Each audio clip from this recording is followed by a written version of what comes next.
bir söyleşi yapacağız. Adnan Fırat hocamız kendisi bu konuda yakın zamanda bir kitap yayınladı. Kürtlerin kökeni ve Kürtlerin antik tarihi üzerine. Kendisi önce bir sunum yapacak. Daha sonra sunumdan sonra eğer sizin konuyla ilgili sorularınız veya yorumlarınız olursa da katkı sağlayabilirsiniz. Hocam buyurun, söz sizde. Tamam, teşekkür ederim. Hepiniz hoş geldiniz. Şimdi aslında tarih bir bilim değil. Siyaset de bir bilim değil aslında. Yani siyasal bilim, tarih bilimi diyorsa hem metodolojik olarak mesela bilimsel yöntem kullanılabilir tarih yazıcılığında, ama tarih yazmanın kendisi, tarihe ilgi duymanın kendisi, tarihsel söylevler, iddialar üretmenin kendisi bilimsel bir çabanın üstünde bir şeydir. Yani ötesinde bir şey. Bunu kötülemek amacıyla söylemiyorum. Tarihte de hep böyle olmuştur. Nitekim Kürtleri kontrol eden devletler ve ulusların tarihi Kürtlere karşı stratejik bir silah olarak kullandığını hepimiz biliyoruz zaten. Dolayısıyla Kürtlerin de bu stratejik silaha karşı mukavemet göstermesi de var olma, kendini var etme, hakikati ve gerçeği savunma cihetiyle de düşünülebilir arkadaşlar, değerli konuklar. Bu cihetle yani Kürt tarihine yönelmek, özellikle Kürt antik tarihine yönelmek, entelektüel bir merak olarak adlandırılabileceği gibi siyasal bir savunma, siyasal bir hamle olarak da düşünülebilir. Yani bu tarih felsefesi diye bir alan var. Birçok şey söylenmiş tarih üzerine. Bizim konumuz o değil. Ama önce buradan başlamak isterim. Bu bir savunma biçimidir. Aslında Kürtlerin tarihinde bu savunma olayı hem entelektüel hem siyasal hem teknolojik her anlamda çok belirgin bir hat olmuştur. Tarih boyunca böyledir. Yani Kürtler emperyal bir halk olmadıkları için daha çok kendini savunmuşlardır. Bugün yaptığımız da budur aslında. Kürtlerin emperyal bir halk olmamaları onların hem diline sirayet etmiş, hem inancına sirayet etmiş, hem siyasetine sirayet etmiş. Bu binlerce, yüzlerce yıldan süzülüp gelen bir genetik koddur bir manada. Mesela ezdilik,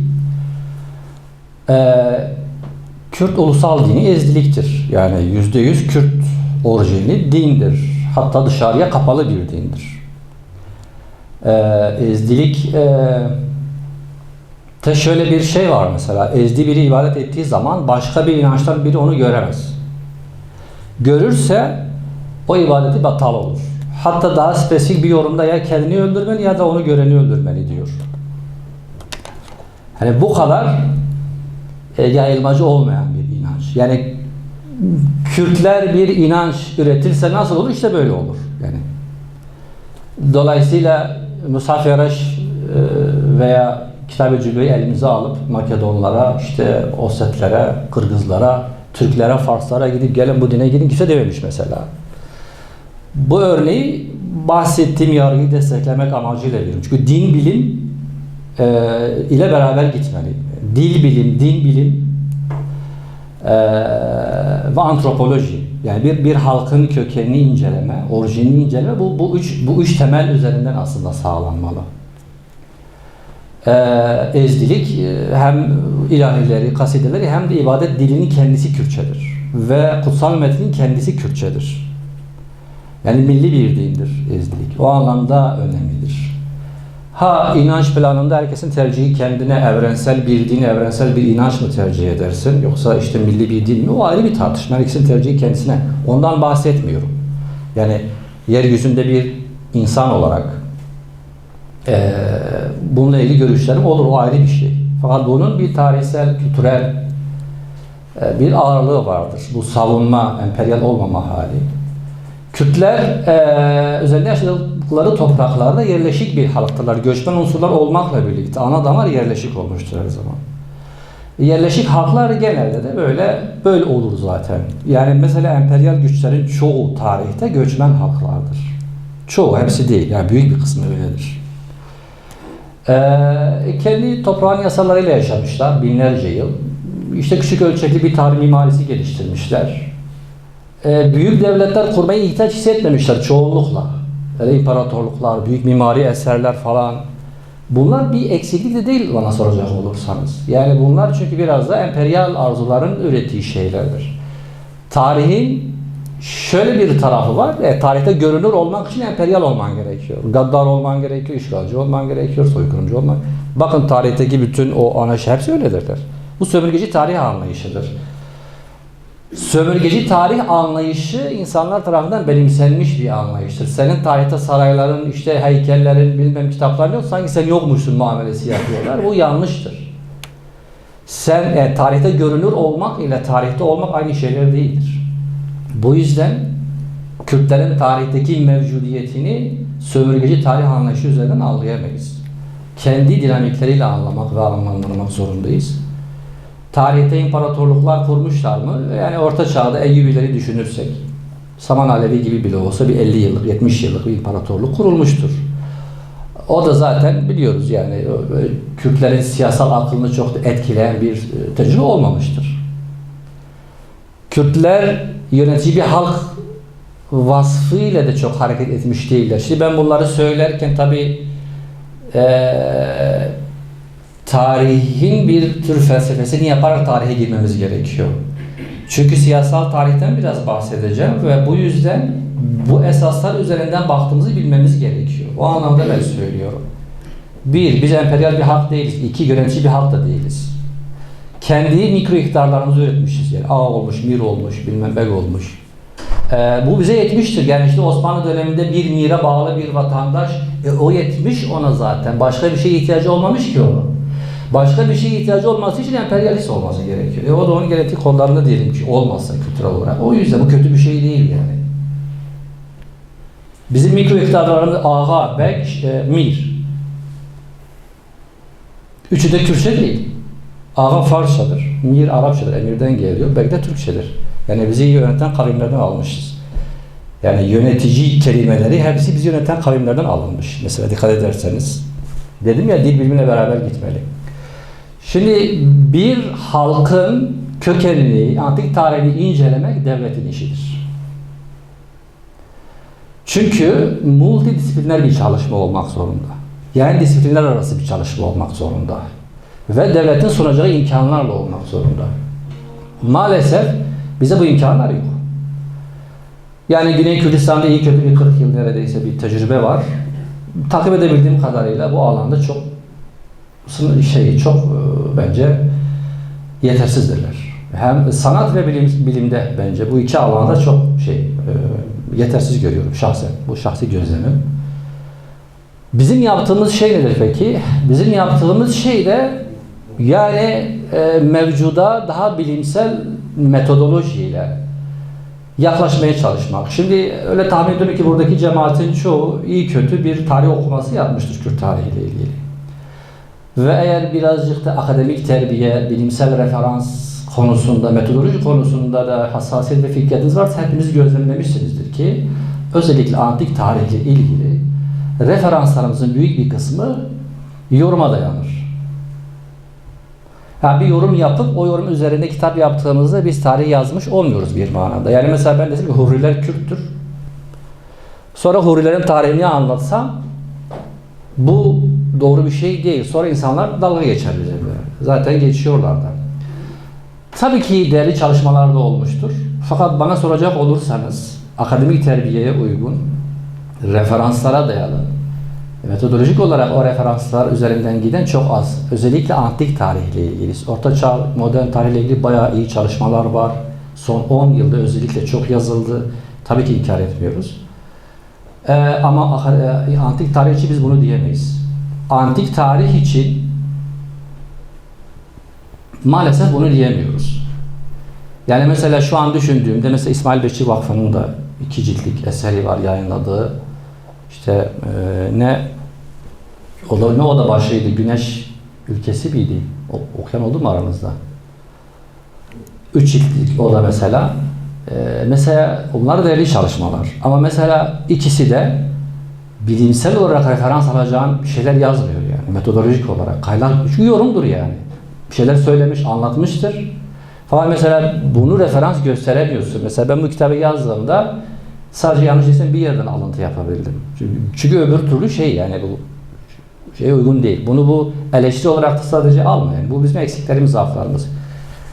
Kendi adıma söyleyeyim. Bu kitabı yazarken bu tabii böyle bir birikim bizim yıllara yayılmış bir yani merakımıza dayalı. Onun üzerine o birikimi billurlaştırmaya çalıştık.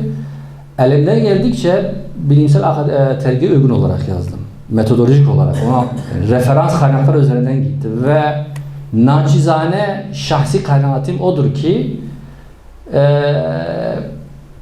akademik referanslar ve bilimsel metodoloji ile yazılmış, ana hatları çizilmiş eserlerden biridir. Yani şahsi kanaatim o.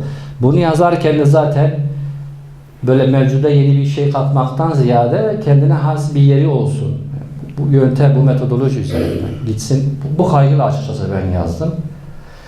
Şimdi bu giriş önemli çünkü girişten sonra sizinle paylaşacağım şeylere gelince şimdi Kürtlerin akademik antik tarihi veya herhangi bir halkın antik tarihini incelemek kolay değil. Kavimleri isimlendirmek için mesela biz antik tarihte mesela şurada bir panorama var. Siz de isterseniz şöyle bir göz gezdirin buna. Şimdi biz burada Kürtleri mesela arayacağız diyelim. Yani bu Mezopotamya ve yakın çevresinde antik tarihte bildiğimiz belli başlı ve ismi duyulmuş devletler, imparatorluklar. Şimdi bir Kürt mesela buradan Kürtleri arayacak diyelim. Yani bunlar bizim topraklarımızda kurulmuş. Yani bizim veya komşu olan topraklarda kurulmuş ülkeler, devletler. Kürt kelimesini mesela arıyor olacağız. Halbuki bu çok yanlış bir şey de olabilir. Çünkü kavimler tarih boyunca çok farklı isimlerle de adlandırılmışlardır. Yunanlar kendilerine Helen diyorlar. Batıdakiler bunlara Grek diyor. Doğudakiler de bunlara Yunan diyor. Persler de Yunan diyor. Biz hangisi için mesela arıyor? Almanlar kendilerine Deutsch diyorlar. Buradakiler işte Batı Cermen diyorlar. Buradakiler Alman diyor. İşte Gürcüler kendilerine Kartveli diyorlar. Gürcüler Kartveli. Avrupalılar Georgia diyor. İşte biz Gürç diyoruz. Gibi. Aynı şey haliyle Kürtler için de söz konusu olabilir. Ve nitekim tarihe baktığımızda da Kürt'ü arama yönteminin Kürt kelimesi üzerinde olmaması gerektiği zaten rahatlıkla görebiliyoruz diye tahmin ediyorum. Şimdi bu listede kategorize ettim ben bu şeyleri, devletleri, imparatorlukları. Aryanlar dediğimiz Sakalar, Medler, Persler, Partlar ve Sasaniler. Bu konuda bir tartışma yok. Yani bunların Aryan olduğunu bütün uzmanlar kabul ediyor. Sadece İskitler konusunda Türklerin biraz zırtıları var. Yok bunlar Türktür diye. Halbuki yok. Yani ta antik çağdan kalma kaynaklarda bunlarla ilgili bilgiler var. Bunlar İrani bir halktırlar ve göçmen ve İranidirler. Sakalar, İskitliler veya işte bugünkü Osetlerin ataları olurlar. Yani dağılmışlardır. Ama Osetler, Ağlanlar diyoruz onlara. Meme Ağlan diyoruz ya. Meme Ağlan destanı Oset'tir. Yani Meme Ağlan destanında Meme Ağlan bir Kürt kahramandır ama Ağlanlar aslen İskittirler. Onlar Ağlan İskitler Ağlanların bir kolu. Onlar işte Samartlar. Onlar işte böyle gidiyor, silsile gidiyor. Böyle bir durum söz konusu. Şimdi bu Sami kavimler, Semitik kavimler, Akkad, Asurlar ve Babiller olarak not edilebilir. Şimdi bu belirsiz kısmı önemli. Bu belirsizle kastettiğimiz şey nedir? Bunların kendi yazılı eserleri günümüze ulaşmadığı için bunların nasıl bir dil konuştuğu ve etnik kökenlerin ne olduğunu bilmiyoruz. Bunlar kimdir? Subarular, Lulubiler, Guttiler, Kasitler. Kasitlerle ilgili 3-5 belge var. O da onların dili hakkında bize fikir verecek kadar yok. Ama Subaru, Lulubi ve Gutti ile ilgili hiçbir bilgi yok. Biz bunlarla ilgili bilgileri komşu halklar, özellikle Asur ve Babillerden öğreniyoruz. Çünkü Asur ve Babiller bürokratik bir sistem kurmuşlar. Dünya kadar belgeler, bürokratik kitaplar falan ulaşmış günümüze. O orada dursun. Şimdi Sümerler, Elamlar, Urartular, Hurriler, Mitanniler. Şimdi bu Sümerlerin, Elamların ve Urartuların artık dillerin yaşamadığı, izole diller olduğu kabul ediliyor. Keza Hurriler için de böyle bir şey söyleniyor. Mitanniler oraya yazdım ama Mitannileri isteyen Aryanlara da yazabilir. Çünkü Mitannilerin hikayesi şudur, kısaca söyleyeyim. Mitanni devletini kuran hanedan Hindistan'dan gelmiştir. Aryendir, Hint Aryendir. Fakat kendi devlet kurduğu yer, yani Kürdistan coğrafyası Hurrilerle karışmış ve Hurrice'yi konuşmuşlardır ve onların resmi yazışmaları Hurrice'dir. Dönemin firavunlarıyla yazışmaları var, mektuplaşmaları var. Yani Hurrileşmişler, devlet kurdukları yerlerde Hurrileşmişlerdir. Dolayısıyla Hurri de diyebiliriz, Aryen de diyebiliriz Mitannilere. Fark etmiyor, onu oraya yazdım. Hurrilerin alt başlığı içinde de onu düşünebiliriz. Şimdi Anadolu Hint Avrupa dilini konuşanlar Hititler, Luviler ve Lidyalılar. Şimdi siz diyelim ki tarihçi değilsiniz, tarihe de ilginiz yoksa desek ki antik tarihte Kürtleri bulun mesela. Öyle bir şey söyledik size. Siz nereden başlarsınız? Kendi kendinize bu soruyu düşünün. Şimdi bu Hint Avrupa biraz çekici geliyor. Ya dersiniz ki şimdi Kürtler Hint Avrupa dil grubu Hint Avrupa'ya mensup bir dili konuşuyorlar, değil mi? Hint Avrupa ta işte Portekiz'de Hindistan'a kadar olan devasa coğrafyada onlarca halkın konuştuğu dil grubudur. Ve bunun aileleri var. Cermen, Baltık dilleri, Cermen dilleri, Latin dilleri, işte İrani diller de onun ailelerinden biridir. Dolayısıyla mesela bazılarınız diyebilir ki ya aslında Hititler, Luviler, Lidyalar bunlar eğer Hint Avrupa dilini konuşmuşlarsa ki konuşmuşlar. Bu yani bu şey nettir, kesindir bu. Bunlar bizim akrabalarımız olabilirler. Kürtlerin ataları olabilirler mesela. Oradan bir bağ kurulabilir. Ama diğer taraftan bunlarla ilgili, bu üç şeyle ilgili elimize ulaşan verilerde mesela Hitit diliyle Kürtçe'ye kıyaslayan bir yüksek lisans tezini ben okudum. Veri sunmuyor bize. Yani mesela Latince ile Kürtçe ile karşılaştırsak o kadar benzerlik olur. Biz Lidyalıları eğer Kürt kabul edeceksek o zaman Makedonları da Kürt kabul edelim. İşte İtalyanları da, çünkü onlar da Hint Avrupa konuşmuşlar. Yani Hint Avrupa dilini konuşmuşlar diye bunlar Kürtlerin atası oluyor diyemiyoruz maalesef. O zaman akrabalarıdırlar, o ayrı bir mesele. Orayı kapattık arkadaşlar. Akkad, Asur ve Babilleri de kapattık. Bunlar zaten Semitik halklardır. Süryanilerin, Arapların, İbranilerin ataları yani diyelim, Keldanilerin falan. Burayı da kapattık. Sümerler zaten yok, Elamlar yok, Urartular Ermenilerin ataları büyük ihtimalle. Şimdi bu Aryanlar, evet Kürtler Aryan bir halktır. Tamam diyelim bunlar Kürtlerin ataları olabilir ama bizim Kürt tarih yazıcılığında bence iki tane önemli sorun var. İki tane önemli sorun var antik tarihle ilgili. Bir, şu Aryanların bugün ilişkisini kurmak, yani bugüne taşımak. Yani bugünden mesela Medlere nasıl gidebiliriz? İki, Aryanların kendilerinden önceki tarihle ilişkisini kurmak. Yani onlardan öncesine nasıl gidebiliriz? Bu problem çok önemli. Tekrar şuraya gelirsek, bakın şuradakilerin hepsi, bakın milattan önce 7. yüzyıl, milattan sonra 4. yüzyıl. Geç dönemdir bu. Diğerleri hepsine bakın, ondan çok öncedirler. Diğerleri hepsi yani. Şurada bir Lidyalılar biraz satmış buraya. Bak 2300, 4000 bilmem işte bu böyle. Bunlar Aryan halklardan önce bu. Yani diğerlerinin hepsi Lidyalılar, işte Asurların son dönemleri, Babillerin son dönemleri yani kesişmiş ama şunu antik tarihe ilgi duyan ortalama herkes bilir. Aryan topluluklar milattan önce 1000. yıldan itibaren buralarda görülmeye başlamışlar. İzleri. Şimdi o zaman bunlar, buradaki arkadaşlar eğer milattan önce 1000. yani 7. yüzyıl hatta Sakaları katarsak 9. yüzyıldan itibaren diyelim. Peki bundan önce ilişkisi nasıl kuracağız? Kastettiğim şey bu. Tamam Kürtler Aryandır. Bunlar Kürtlerin ataları. Birinci soru. Kendilerinden öncekilerle ilişkisini nasıl kuracağız? İkinci soru. Bugünden oraya nasıl ulaşacağız? Bu çok önemli bir soru. Hatta antik tarihin en önemli sorusudur. Hatta şu da bir alt soru olarak bu atalarımızın Aryan kökeniyle ilişkisi nasıl kuracağız? Evet, iki temel sorun. Aryanların bugün ile bağlantısını kurmak, Aryanların öncekilerle bağlantısını kurmak. İki temel şeyimiz bu arkadaşlar. Şu heykeli bilen var mı? Biraz sizi uyandırayım. İskender mi? İskender değil. Yunan heykeli. Yok, Yunan değil. Bu heykeli Naziler yapmış. Biraz da eğlence olsun diye aslında. Birazca uykumuzu kaçırayım diye aslında. Uykunuz gerçi gelmiyor. Siz şey yapmayın, gayet de iyi bir dinleme şeyi şu an geliyor bana. Yani bir iki arkadaş hariç diğerleri gayet iyi dinliyor. O iki tane de olur, normaldir. Bunu Naziler yapmış. Hitler'in adamları yapmış. Ve heykelin ismi Partlı. Bu kadar. 1939'da ya Berlin ya da Münih'te yapmışlar. Şu partlı derken şunu şu partlar var ya, eşkaliler, şunlar. Milattan önce 2-3. yüzyıldan milattan sonra 2. 3. yüzyıla kadar, yani şu Aryan devletler arasında en fazla hüküm sürmüş devlet partlardır. 500 yıl hüküm sürmüşlerdir. Şimdi dediler partlar Zazaların atalarıdır. Dedim çok güzel.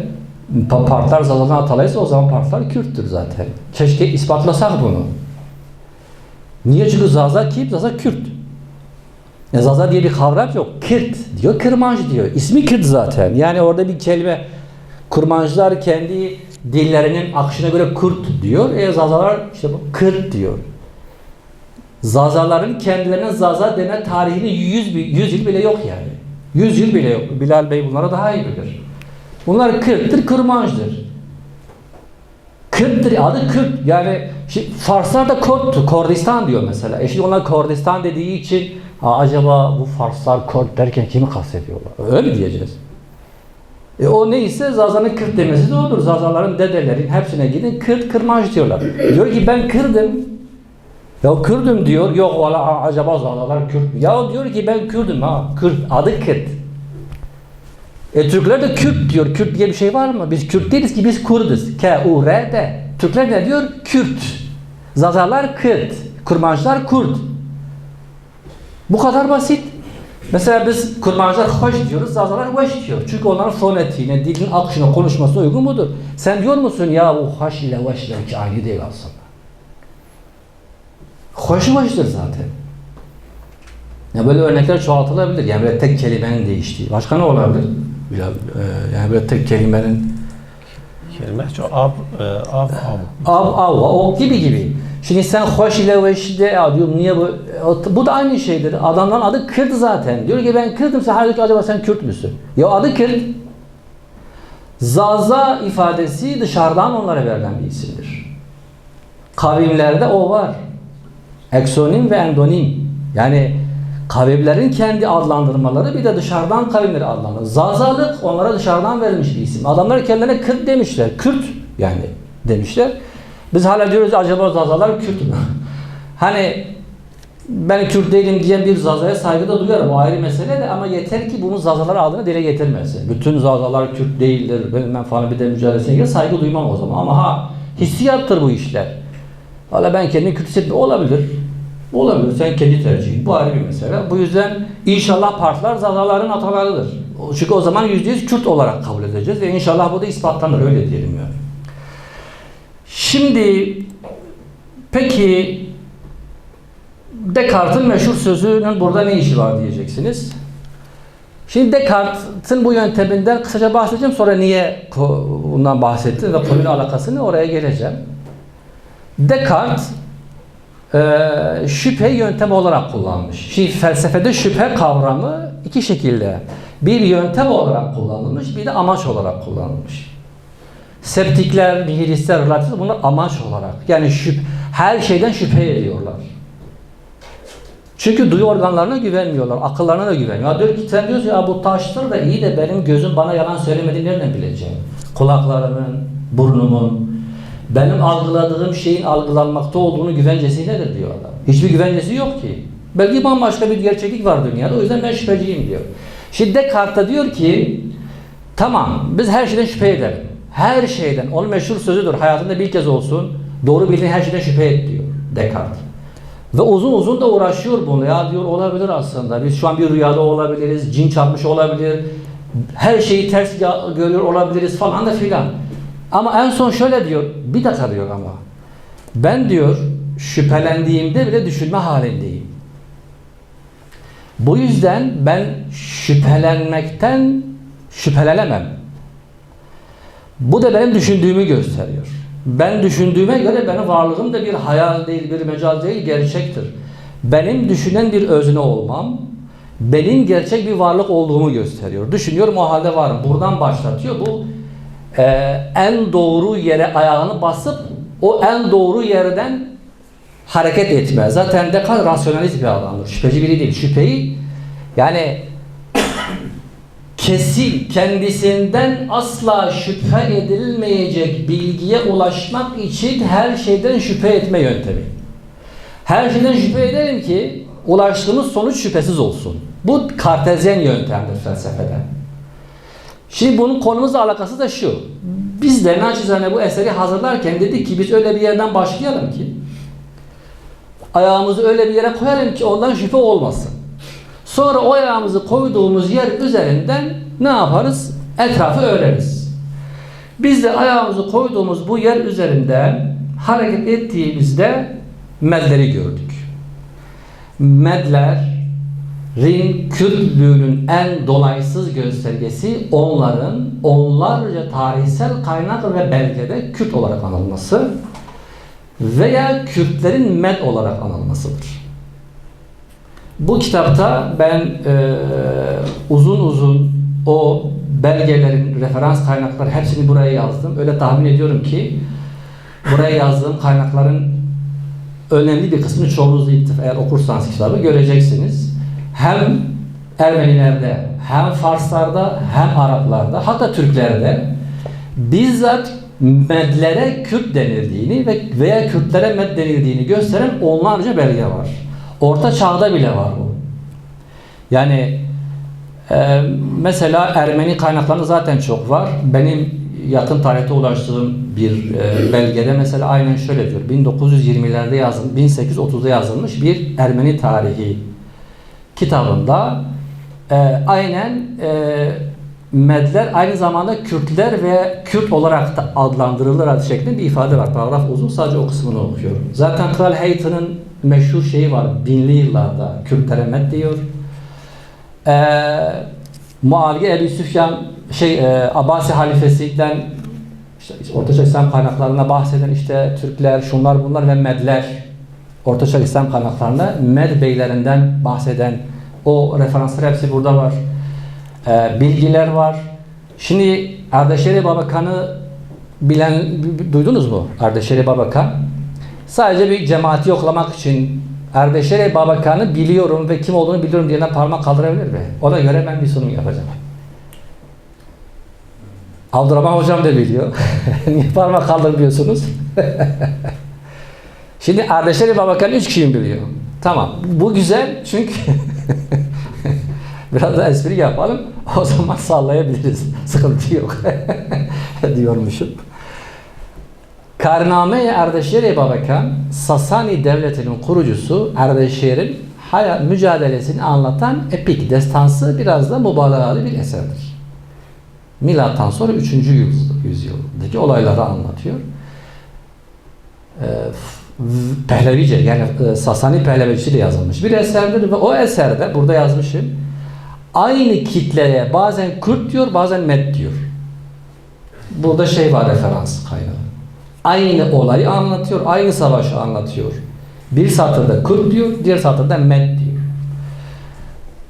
Bunun gibi onlarca veri var. Yani Kürtlerin Medli bir iddia değil. Kürtler zaten Med olarak anılmışlardır. Hem Fars kaynaklarında bu var, hem Arap kaynaklarında var. Hatta 19. yüzyılda yazılmış bazı Türk kaynaklarında da bu var. Zaten dünyada da uzmanlar tarafından, yani batılı uzmanlar tarafından birçok uzman Kürtlerin atası olabileceği ifade edilmiş. Dolayısıyla Medler bizim için bir referans noktası. Kartezyen yöntemine göre düşünecek olursak bu şüphe götürecek bir şey değil. Zaten coğrafi mesela şöyle düşünelim. Şimdi Herodot milattan önce 5. yüzyılda eserini yazılmış. Perslerin çağdaşıdır yani. Medler yıkıldıktan hemen sonra. Diyor ki bu Medler Ariyendir. Biz onlardan bunu duymuşuz. Persler de diyor Ariyendir. Şimdi Persler güneye düşüyor biraz. Bugünkü Pers eyaleti civarı, yani güneybatı İran'da. İran derken antik ülke, yani bizim Van'dan başlar Hindistan'da biter. İran dendiğinde bugünkü modern İran devleti gelmesin aklınıza. İran antik bir ülkedir. Aryanların ülkesidir. Şimdi tamam, kuzeybatı İran'da Medler var ve bunlar diyelim ki Pers değil. O zaman kimdir? Aridirler, İranidirler. Perslere de çok yakındır diyor dilleri. Yani farklı kaynaklarda öyle geçer. O zaman bunlar, yani Kürtlerin de başka bir işte Jüpiter'den falan geldiğine dair elimizde bir şey olmadığına göre o zaman bunlar yani coğrafi süreklilik açısından, tarihsel silsile ve mantık açısından da Medlerin Kürtlüğü tartışmasızdır yani. Medlerle ilgili günümüze ulaşmış yazılı belge yok. Medlerle ilgili bilgileri komşu halklardan öğreniyoruz. Özellikle Perslerden ve Asurlardan öğreniyoruz. Bunlar da bu Medya bölgesinde şurada bakın, bu aralar Hürmüz Boğazı çok meşhur. Bakın burası Hürmüz Boğazı. Burası Medya'dır. Bu 19. yüzyılda hazırlanmış bir antik İran şeyidir. Haritasıdır. Persya burasıdır. Persliğin döl yatağı. Şu anda bile Pers eyaleti buradadır. Fars eyaleti. Medya burası ama bu birçok antik tarih kaynaktan biliyoruz ki Medya toprakları şöyle batıya doğru daha da genişlemiş. Hani bizzat bunu Herodot'tan da biliyoruz. Hatta Anabasis'ten de biliyoruz. Onlar bu Gerzan, Botan bölgesi, Musul'un güney taraflarını dolaşırken Medya diyorlar oralara. Medya diyorlar. O dönemde Kürtlerin ülkesinin adı Medya'dır. Ve Kürtler de meddedilmiştir. Ve bunlar bir imparatorluk kurmuştur. Bu Persler de Medlerin bir koludur. Yetmiyor, Partlar da Medlerin bir koludur. Medlerin 6 kabilesinden birisinin adı Partlardır ve bu da yine Herodot'ta geçiyor. Partlar ve Medler Kürtlerin antik atalarıdırlar. Persler de o dönemde ataları sayılırlar. Yani Persler ile Medlerin ayrışma süreci çok sonra, hani etnik olarak. Şimdi bu Medler ve Persler muhabbeti o dönemde iki etnik grubun şeyi değil arkadaşlar. Yani mesela biz diyoruz soranlar şöyle yapıyor işte diyoruz. Biraz önce Zazalar böyle yapıyor. Şimdi bu antik tarih kayıtlarına geçtiğinde soranlar, biz zaten soran, kurmaç bunlar zaten Kürttür üst kimlikte. Med ve Pers muhabbeti böyle bir muhabbettir. Aynı dili konuşuyorlar. Dillerinin ismi Ari'dir. Bu Arice konuşmuşlar. Şimdi eski Farsça diyorlar ya, bu Pers tahakküm. Antik tarihte Pers tahakkümü diye bir şey var arkadaşlar. Bakın, bu dönemde hem Medlerin hem de Farsların dilinin ismi Ari'dir. Bu net. Bununla ilgili birçok belge var. Kitabımızda yazdık bunları. Ari'dir. Bestül kitabeleri hala var. Kırmanşah'ta. Persleri Daran'ın 3 ayrı dilde yazdığı ve orada bir de kendi dilinde Arice diyor bunu yazdım. Kendi dilim Arice diyor. Herodot'ta Medlere Ari diyor. O zaman aynı dili konuşuyorlar. O zaman Med-Pers ayrımı etnik bir ayrım değildir. Medlerle ilgili işte Bestün kitabeleri de Kürtlerin o zamanki atalarının dili Ari'dir. Şimdi dil biliminde işte yeni Farsça, orta Farsça, kadim Farsça, tamam bunlar doğru ama doğrunun bir parçası. Farsça kavramı yeni bir kavramdır. İslam'dan sonra ortaya çıkmış bir kavramdır. Daha önce Farsça diye bir kavram yok. Sasani dönemi Pehlevi diyorlar. Ondan önce de Ari'dir ismi. Kürtçenin de ismi o dönemde Pehlevi ve Ari'dir. Yani bu milattan önce 1500 ve 1000'li yıllarda Kürtçenin ismi Medce'dir. Veya Arice'dir. Sonra da Pehle oluyor. Pehlevi aynı zamanda Kürtçenin o dönemdeki isimlerinden biridir. Şimdi Orta Farsça Sasani Pehlevicesi, Antik Farsça Pers Pehlevicesi, modern Farsça da bugünkü Farsça, Arapça ve İslam etkisinde. Bize ne kaldı? Tamam, bizim de o zaman modern Kürtçe, İslam'dan sonraki Kürtçe diyelim olur ve işte Orta Kürtçe, Part Kürtçesi, Part Pehlevicesi ve Antik Kürtçe'de Med Aricesi. Aynen bu mübalağa değil yani. Bu bizim de aynı zamanda literatürümüzdür. Çünkü şimdi bu Medler ve Partlar Kuzeybatı İran dil grubuna, dil bilimsel açıdan da öyleler. Bakın zaten Kuzeybatı'dır burası. Kuzeybatı İrani diller var dil biliminde. Ve Part dili, Med dili, varsayımsal olarak Med dili tabi. Ve Kürtçenin dilleri burada yer alır zaten. Bugünkü dünya dil biliminde Kürt dilleri yani işte Havraman diyalekleri, Sorani, Gorani hepsi şurada yer alır. Kuzeybatı diller. Farsça'da Güneybatı İrani diller grubunda yer alıyor. Şurada yer alıyor. Yani dil bilim tasnifinde de ve bununla ilgili gerek kaynak ve referanslar hepsi burada var arkadaşlar. Ve Medlerden sonra Medlerin siyasi şeyini yürüten Partlardır. Partlar da bir imparatorluk kuruyor. Partları kuran hanedan İskit asıllıdır. Yani yine Kürtlerin akrabasıdır. Aile geliyor Partya'da yerleştikten sonra o da asimile oluyor. Aynı Mitaniler gibi. Asimile olup tamamen buradaki yerel halkın dilini konuşuyorlar artık. Pehle bölgesinden geliyorlar. Pehle bölgesi Kuzey Doğu İran'da bir bölge. O yüzden Pehlevi ismi oradan Partlarla birlikte gelmiştir. Pehlevi, Pehlevan. Pehlevan bir tür elit bir sınıf. Yani bir tür şövalye, elit bir sınıf. Oradan gelmiş. Tabii bugün Kürtçe'de Pehlevan da böyle işte daha böyle kuvvetli savaşçı o anlama gelse bile böyledir. Şimdi bu Part Pehlevicesi veya Med Pehlevicesi. Med Pehlevicesi kavramı. Med Aricesi'nin devamı olarak Part Pehlevicesi Kürtlerin o zamanki ismidir. Kürtçenin o zamanki ismidir. O yüzden dedim ya eğer Partlar Zazaların olabilir. Niye olabilir? Çünkü şöyle bir yorum var. Bu tamam bir yorumdur ama. Bununla ilgili hiçbir ben referans kaynağına ulaşmadım. Diyorlar ki Medler Kurmancıdırlar. Partlar da Zazadırlar. Sonra Partlar Persler buradan sürülmüşler, şu tarafa gönderilmişler. Partlar. Bu İran'daki biliyorsunuz Zazaca, Kurmancı'dan çok İran'daki diyalektlere yakın değil mi Bilal Hocam? Goranice, Lurce'ye daha yakın. Zazaki, Gorani yakın. Evet, Gorani ve Zazaki daha yakın. Yani bu yorum tarihsel şeye de uygun aslında. Bir de şuradan da bana mantıklı geliyor. Şimdi Zazaki ile Kurmancı komşudur, iç içedir ama biraz uzaktırlar. Mesela Sorani ile Kurmancı kadar yakın değiller. Niye? O zaman muhtemelen bunlar başka bir yerden buraya gelmiş olabilirler. Biz genelde Abbasiler döneminde kaçmışlar. İşte Şah onları gelip biz derken genelde öyle bir yorum var. Hani bir 500 yıl önce Şah İsmail bu Zazaları geldi bu Dersim dağlarına yerleştirdi. Osmanlı'ya karşı böyle bir yorum var. Veya daha eski 1000 yıl öncesine gidin işte yok Selçuklular Abbasiler döneminde kaçıp geldiler. Yarsanlar falan buraya yerleştiler. O yüzden böyle bir şey var. Ama eğer bu doğru olsaydı burada şu Zazaca konuşan insanlar olması gerekiyor. Bir de gelmeyen Zazalar olması lazım. Çünkü 500 yıl bir şey değil ki. Yani 500 yıl önce gelmişse o zaman 500 yıl önce ben nereliydi? Şunu kapat üstten. Simge küçült. Sen diğerini aç şeyden aç. Budur. Yok. Bak orada şey var ya PDF var sizin orada.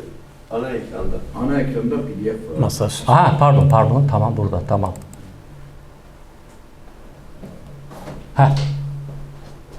Burada bir soru sorabilir miyim hocam? Soruları şimdi mi alalım? Çok ilginç bir noktaya geldik de sorsak bağlantılı olur. Sorsun mu? Moderatör kendisi buyurun. Tamam buyurun hocam çok kısa olursa. Peki burada inanç nedir? Demin söylediniz ya konuşmanızın başında dil dediniz, Zerdüştlü inanç dediniz. Bunlar bir milletin oluşumunda çok etkili şeyler dediniz. Bu coğrafyanın inancı ne? Güzel. Hani Zerdüştlük dediğimiz, Bunu not edebilir miyiz? dediğimiz. Tamam. Sorunuzu not aldım. Müsaadenizle şeyden sonra bu din olayına girelim. Şimdi şunu anlatmaya çalışıyordum. Eğer Zazalar 500 yıl önce buralara gelmişlerse İran Kürdistan'ından o zaman orada bugünkü Zazaca'yı da konuşan insanların kalmış olması gerekiyor. Daha eski muhtemelen 1000 yıl. Eğer Abbasiler döneminde gelmiş 1000 yıl da bir şey değil ki. 1000 yıl önce yine bugünkü Zazaca'ya çok yakın bir diyalekt orada olması gerekiyordu. O zaman muhtemelen bu 2000-2500 yıl önce olmuş bir olay olabilir. Bak bu tamamen yorum. Yani bunu ben iddia etmiyorum. Benim böyle bir iddiam da yok. Sadece bildiğimiz tarihsel akışa, silsileye uygun düşen bir yorum gibi geliyor bana. Bu konuda herhangi bir iddiam yok, onu söyleyeyim. Şimdi partlar ve medler muhabbeti ile alakalı olarak bu arada şunu da söyleyeyim. Şimdi dedim ya, medlerin günümüze, şu an biz ne yapıyoruz? En başta dedim ya, şimdi medleri bugüne taşıyoruz. Şu an onu yapmaya çalışıyoruz. Partlar üzerine bugüne geldik. Bu kitabımızda daha ayrıntılı, daha referans kaynaklarla biz bunu anlattık. Şimdi bu partlardan bu dönemlerden kalma bazı edebi metinler, eserlerle ilgili Abdurrahman Adak hocamızın güzel bir çalışması yayınlandı. Hepinizin haberi olsun Nubuhar'dan. Edebiyat-ı Kurdiya Bel İslami. İslam Kürt Edebiyatı bu konuda bir ilktir. Ve ben Abdurrahman Hoca'yı aramızda kendisi tebrik ediyorum huzurunuzda. Ona da kendisine söyledim. O eser Kürt antik tarihi açısından da önemli bir eserdir. Yani daha çok edebiyat üzerinden, edebi metinler üzerinden bu dönemin ilişki kuruyor ve dolayısıyla o Aryen topluluklardan bugünkü Kürtlere gelen silsile böyle bir şey arkadaşlar. Şimdi Kürt kavramı ne zaman kullanılmaya başlandı meselesiyle ilgili olarak, şimdi bana soracak olursanız tamam, antik tarihte Kürt, Kirdi, Karduk gibi kavramlar geçmiş. Bunlar Kürt teriminin etnogenez deniliyor. Etnogenez bir kavmin doğuşunu inceleyen bilimdir. Etnogenesis. Genesis doğuş demek, biliyorsunuz. Yani bu ama bu böyle olsa bile tarihte Kürtlere sürekli Kürt denilmemiştir. Bu kesin yani. Bu kesin bir şey. Şimdi Kürtler Aryendir. Burası Arya. Bu arada bu Hitler meselesiyle ilgili ben bir şey unuttum, size söyleyeyim de. Bu bir dakika galiba Slide haline düşüyoruz. Tam ekran. tam ekran. Yok hocam, şeyin orada. 2 defa tıklayınca da Var ya, orçunun yanındaki. Tamam. Orada da. Şimdi bu, şurada ben unuttum söyleyeyim. Hitler, niye bu bir anekdot olarak sunayım. Avrupa'da uzun bir dönem Ari derken bütün Hint Avrupa'yı kastettiler. Bu Fransızlar, Almanlar, Asurlar, İtalyanlar, Yunanlar baktılar ki kökleri buraya geliyor. Acaba o zaman bu ortak kök nedir? En eski dil, işte Sanskritçe olan dilleri buradan geliyor zaten. Sanskritçe, yani bu Aryenlerin kullandığı en eski yazılı dil elimizde Sanskritçedir. Vedik Sanskritçesi arkadaşlar. Zerdüşt kataları ve Bestun kitabeleri. Ve ünlü antropolog Gordon Childe, Marksist antropologtur aynı zamanda. Aynen şöyle bir ifadesi var. Diyor ki Vedalardaki Sanskritçe, Bestun kitabeleri ve Zerdüşt kataları aynı dilin lehçeleri kadar birbirine yakındırlar. Yani o inceleyen dil bilim uzmanları bunu böyle söylüyor. Dolayısıyla bu Hitler'in Ari ırk meselesi aslında Hint-Avrupa ırkı meselesi, ama zamanla yok dediler. Bu Ari aslında, ki doğrusu da bu, Hint-Avrupa değildir. Ari sadece İrani topluluk, yani Peştular, işte Afganlar, Osetler, Kürtler, Belüşler, Farslar, bunlardır yani. Doğru. İrani diller derken de bunlar kastediliyor zaten. Artık son 20-30 yıldır kimse Ari veya Aryan Hint-Avrupa manasında kullanılmıyor. Ama Hitler döneminde biliyorsunuz Hitler aynı zamanda Ari faşistliği biraz yapmış. İşte Semitik kavim olarak Yahudilere düşmanlığın bir şeyi de buradan geliyor zaten. İşte bu partlı, bu adamın adı partlı. Yani adamları böyle bir heykel dikmiş. Oradan bu Arilik, İranilik meselesi, muhabbeti oradan geliyor. Şimdi bu arada bu bir med erkeğidir. Onu söyleyeyim. Buraya tekrar gelecek olursa, evet, Kürtlerin ana vatanı Arya. Bu Arya bir ülkedir. Aryan tarihinin en önemli sorusu şudur. Ari halklar nereden buraya geldiler veya bir yerden mi buraya geldiler? Çünkü bu coğrafyanın tarihini incelemek kolay değil. Şimdi Mezopotamya veya Mısır gibi işte nehir kenarında değil. Çöller var, dağlar var, dağ silsileleri var, nehirler, her şey var yani. Bu yüzden ama Ari halkların tarihte görünüşü milattan önce binlerle başlıyor. Daha öncesi yok yani. Hint, İran var, Vedalar üzerine gidecek olursa, ama salt İraniler yok piyasada. Halk olarak varlar da bize ulaşan eserler yok, öyle diyeyim.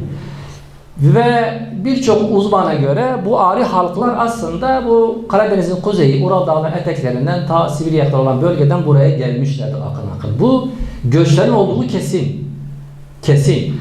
Ama buradaki bütün Ari halkların aslında bu göçlerle geldiğine dair bir kesinlik yok. Bu konuda uzmanlar ihtilaf halinde. Bir kesinlik yok yani. Hareketlilik var, göçler var, hepsi doğru. Ama buradaki bütün Aryan halkların varlığını biz bu göçlerle açıklarız diye bir olay, böyle bir kesinlik yok. Bu şu an ilgili İranologların tartıştığı bir şey. Bir kesinlik burada yok. Bu da aynen Arya daha önce Arya şu bölgenin ismiyken sonra bütün coğrafyanın adı olarak kullanılıyor. Ona Ar zaten muhtemelen ateşten geliyor. Muhtemelen diyorum. Ar ateş demek biliyorsunuz. Küçücük de Ar. Arudu falan diyoruz ya. Ve Zerdüştlükle alakası olabilir. Arya'nın döl yatağı deresi bununla ilgili işte şey var. Bununla ilgili yani Arilik ilk önce nereden çıkmış? Bununla ilgili bir konsensüs yok.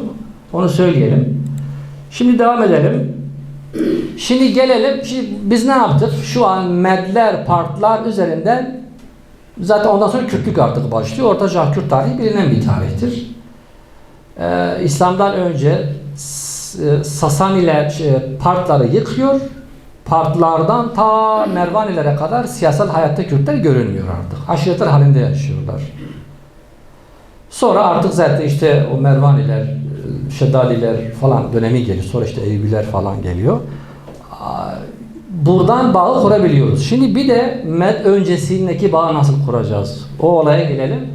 Şimdi şöyle bir şey var. Tamam, Kürtler İrani bir dil konuşuyor. Aryendirler fakat Kürtlerle ilgili 2010 yılından sonra yapılan DNA incelemelerinde bu bilgiyi yanlışlayan şeyler çıktı. Ya dediler ki bu Kürtlerin çoğu milattan önce 8.000, 10.000, o Neolitik dönemin avcı toplayıcı kavimleri, çoğu onların torunlarıdır dediler. Özellikle 2012 yılında uzun bir geniş ölçekli bir araştırma yapıldı. Ve şimdi bu DNA incelemesi şudur. Diyelim ki bir iskelet bulundu. Bu iskelet 10.000 yıl öncesine ait. Bu iskeletin DNA'sıyla bugünkü Kürtlerin DNA'sını karşılaştırıyorlar. İşte Türkmenistan'daki Kürtlerden tut, işte Zaza, Kurmanş, çok değişik coğrafyalarda yaşayan Kürtlerin DNA'larına %60 civarında bir örtüşme var. Peki eğer Kürtler Ari ise, İrani ise, Aryan kökenli ise bu ta Neolitik çağda yani 10.000 yıl önce bu coğrafyada yaşayanlar kimdir? Çünkü dedik ya İranilerin tarihte görünürlüğü milattan önce 1000'di. Yani 3000 yıl önce. İrani halkların 3000 yıllık tarihi var. Daha ötesi olsa bile bilinmiyor, görünmüyor yani. Bu Kürtlerin %60'ı Neolitik dönemden 10.000 yıl önce buradaki çobanların işte o öyle varsayılıyor. Yani o Neolitik dönem muhabbetleri konusu biraz ben postmodern, çok da temkinli yaklaşıyorum o olaylara. O zaman bunlar kimdir? O zaman şöyle dediler. Dediler. Tamam, bu İrani göçler oldu. Bu İrani halklar geldiler Mezopotamya'ya. Hurri halkları asimile ettiler. Ve bu Hurri halklar İrani diller konuşmaya başladılar. Bu Hurri halklar kimlerdir? Şunlardır. Subarular, Lulubiler, Guttiler, Kasitler. Bana kalırsa bizim bu kitabımızın en önemli bölümlerinden birisi de odur. Biz tamamen referans kaynaklara dayanarak Kasitlerin, Guttilerin, Lulubi olacak bu, Lulubilerin ve Subaruların tek halk olduğunu ve bunların üst çatıda Hurri olduğunu anlatmaya çalıştık.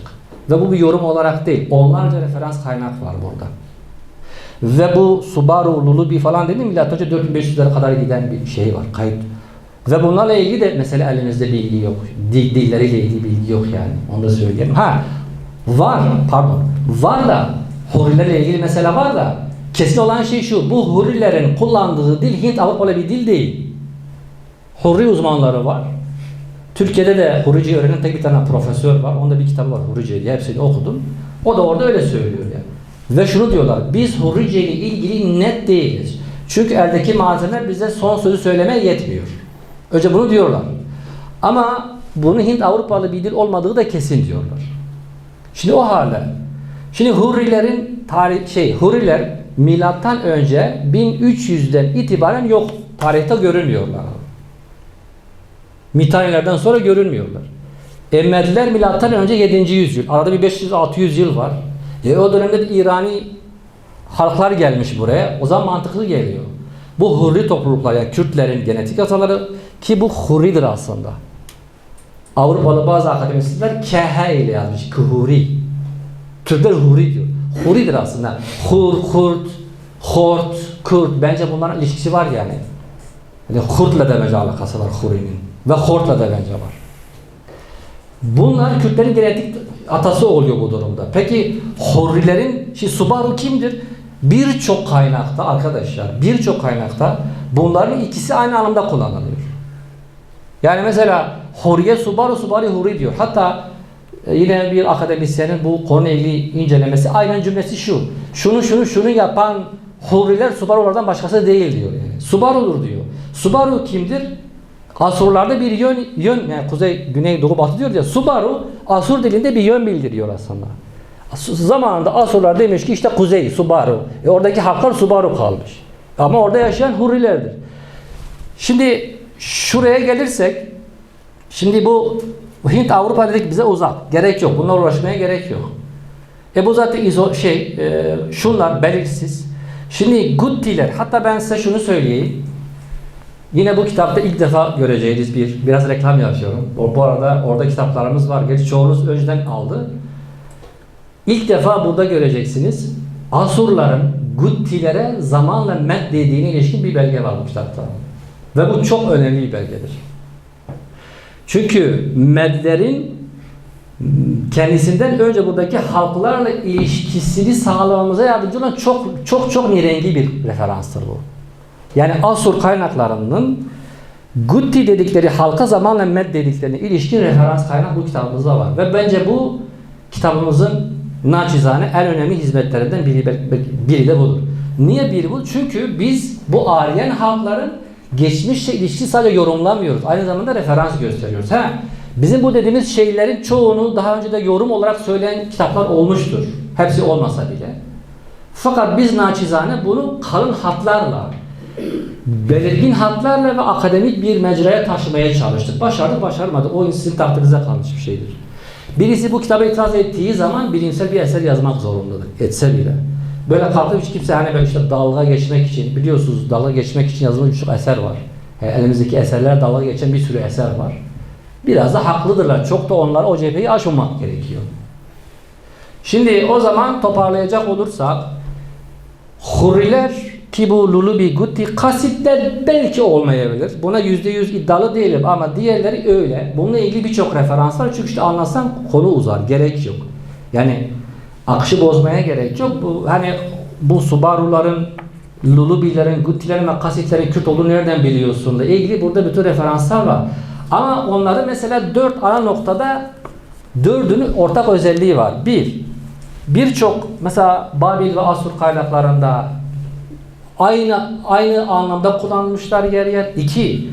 Aynı sosyal tipolojiyle anılmışlar. Dağlı, savaşçı, vahşi. Çünkü bu merkez çevre ilişkisi kurmuşlar. Hani bugün terörist, bölücüyle aynı şey. Çünkü merkezdeki bürokrat kafa, muktedir kafa çevredekini böyle algılıyor. Mesela Guttiler vahşi, barbar. Hatta bunlar insan olmayabilir diye geçiyor Akkad kaynaklarında. Hani insan dışı canavarlar. O kadar abartmışlar yani Guttileri. Asurlar da öyle diyor. Hepsine aynı şeyi söylemişler. İlginç bir şekilde. Ya bunlar böyle işte canavardırlar. Halbuki canavar falan değiller. Öyle görülmek istemişler. Bugün de böyle değil mi? Bugün de insanlar sevmediği kavimleri, toplulukları, devletleri böyle anlatıyor. O dönemde aynı şekilde anlatmışlar. Hepsi aynı tipolojiyle anılmış. İkincisi bu. Üçüncüsü aynı coğrafyadadırlar. Ve dilleri hakkında da bir şey bilinmiyor. Hepsinin ortak özelliği bu. Bunlar kimdir? Huridir bunlar zaten. Şimdi Subarular kesin Huri ise Lulubi ve Guttiler de kesin Huridir. Huriler İrani olmayan bir dil konuşuyorlardı. Sonra İrani kavimlerin buraya yayılmasıyla dillerini bıraktılar. Bu asimilasyonu illa kötü bir şey olarak da görmeyelim. Asimilasyon deyince aklımıza devletin eliyle yürütülen politikalar geliyor olmasın. Çünkü tarihsel süreçte doğal adaptasyon da vardır. Bu olur. Yoksa antik tarihte kimseyi asimile edemez. Çünkü asimilasyon araçları yok zaten. Asimilasyon araçları eğitim sistemiyle olur. Bir dili yasaklarsın olur. Antik çağda böyle bir araç zaten yok. Bu yüzden Kürtler asimile oldu derken bunu nötr bir kavram olarak söylüyorum. Nötr bir kavram.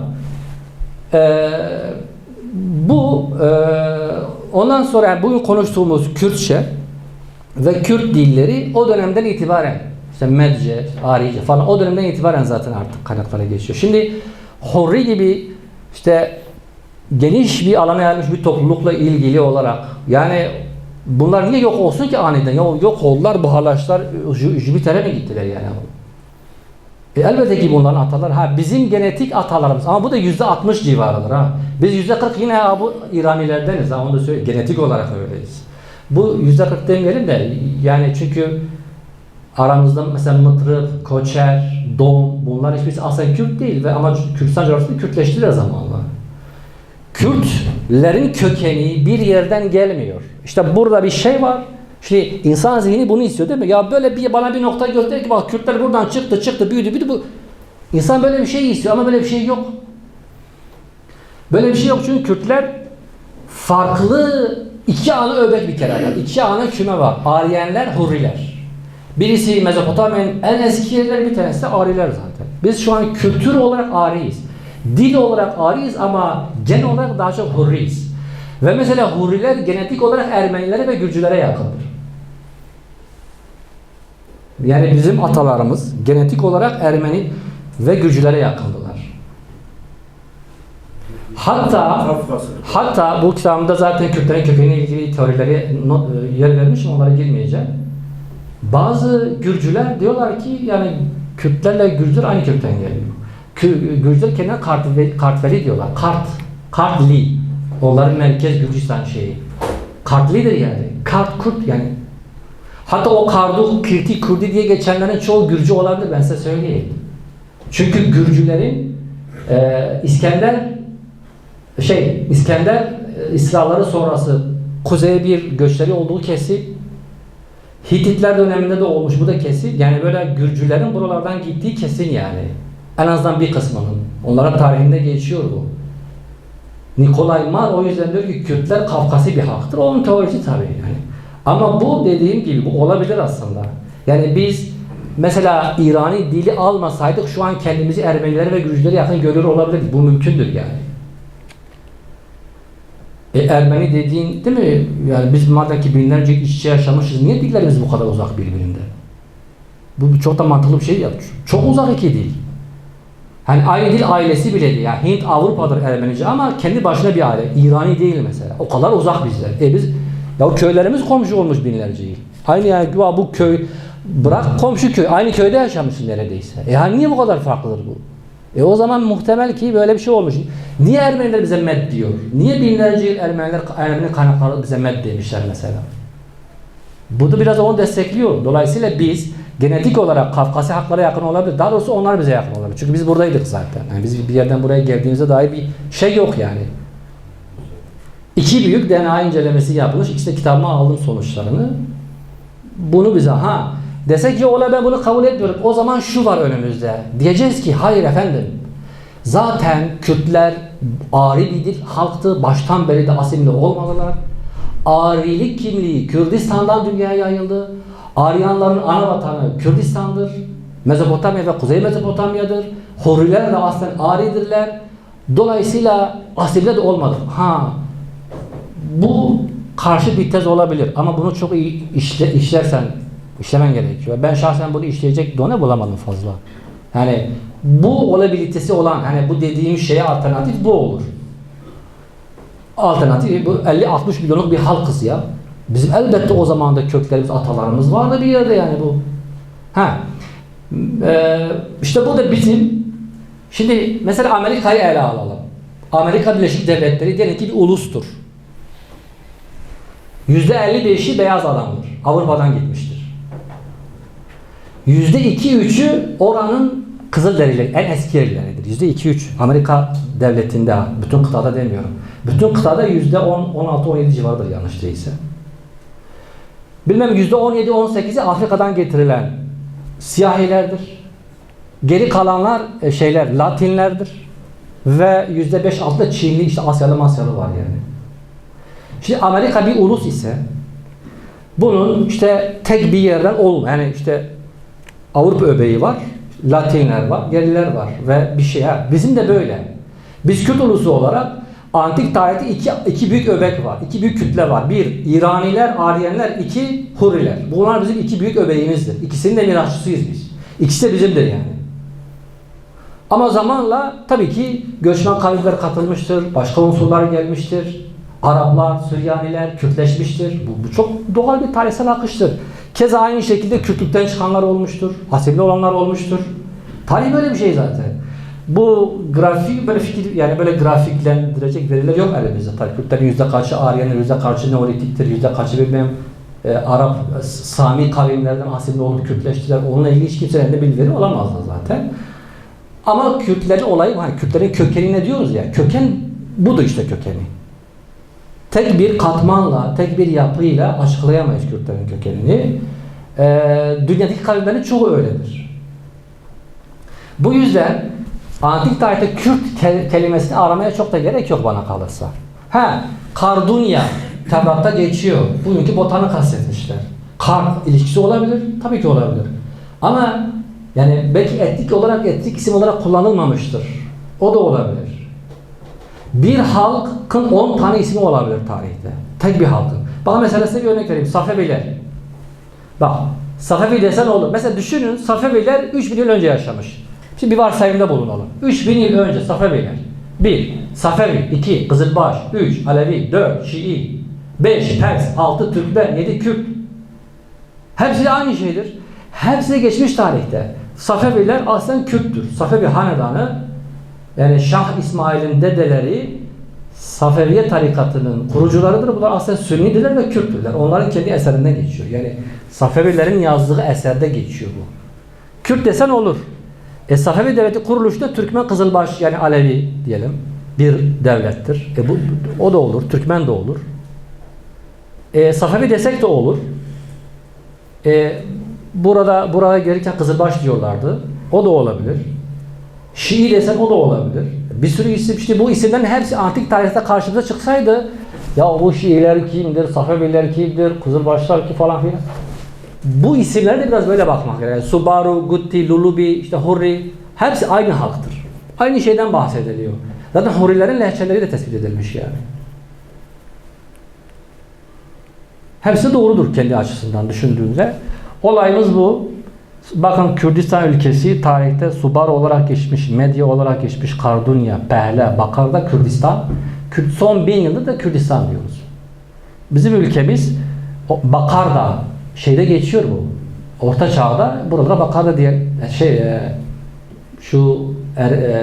Süryani bir tarihçi vardı Urfa'da. Neydi? Urfalı Mateos.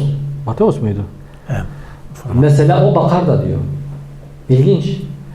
Bilad-ı Ekrad'ın büzüşmüş hali olabilir bilemiyorum. Bilad-ı Ekrad Arapça Kürtlerin diyarı demek. Belki de odur bilmiyoruz ama Kardunya, Medya, Subaru bunlar Kürt ülkesinin tarihte bizim bildiğimiz isimleri. Pehle de bizim isimimizdir. Ve konuşmamın sonunda hepinize hayatın Kürtlerle ilgili en büyük sırrı şimdi açıklayarak konuşmamı bitirmek istiyorum. Evet, 1982'de Kara Kuvvetleri Komutanlığı Yayınları hizmete özel gizlilik duyurusuyla kitap çıkardı. Türkiye'de yıkıcı ve bölücü akımlar. Kitabın ismi bu. Askeri personele dağıtılan kitabın 43 ve 44. sayfalarında Kürt kimdir sorusuna şöyle cevap verildi.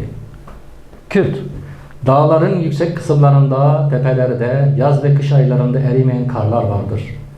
Bu karların üzeri güneş açınca hafif eriyerek buzlaşır, camsı parlak ve sert bir tabaka ile kaplanır. Üst kısmı sert, altı yumuşak kardır. Bu karın üzerinde yürüyünce ayağın bastığı yer içeriye çöker ve kurt diye bir ses çıkarır.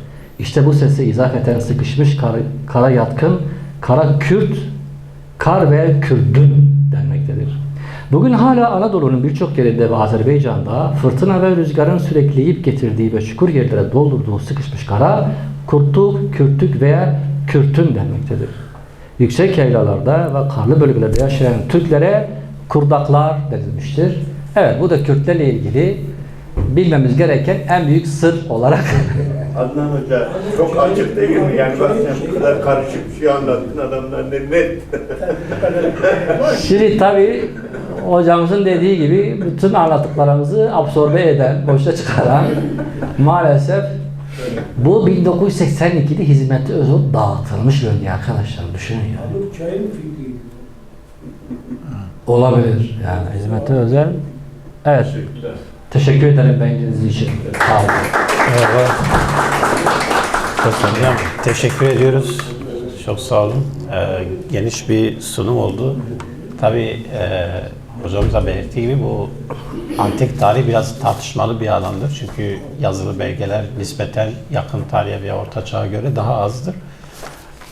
Sorularınız varsa şey yapalım, alabiliriz. Buyurun hocam, size başlayalım. Şimdi bu konuda demin son anlattığınız Kürtlerin hani keşke bulsak bir noktada, aha buradan bak gelmişler. Olduğu gibi de doğal halleriyle buraya kadar gelmişler demeyi isteriz ama değil. Bu konuda Bekir Biçer'in, Profesör Bekir Biçer'in de tespitleri belki biraz farklı gösterir ama adam diyor ki aslında geçmişte böyle Kürt diye bir şey yok.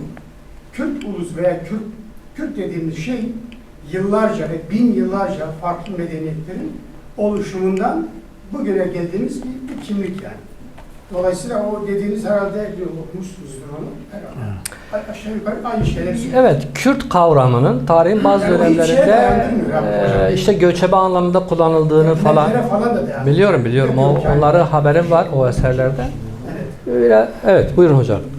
Hocam buradan siz başlayın. Bu arada kitap şeyden sonra kitaplarımız burada imzalayabiliriz. Hala almayan arkadaşlar varsa. Kerem Çünkü Kemal çoğu Usta. arkadaş aldı o yüzden.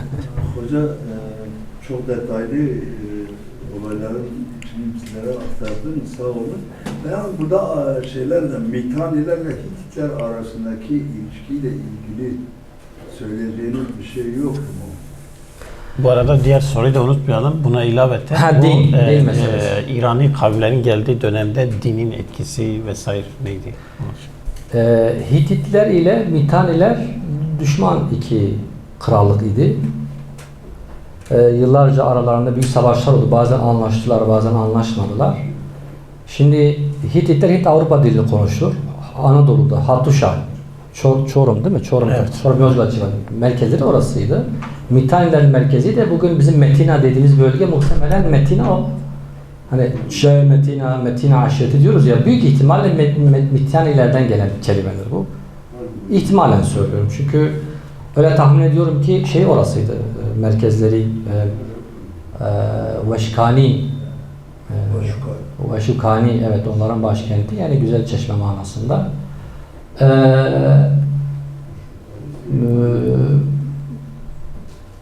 Onlar da buradaydı.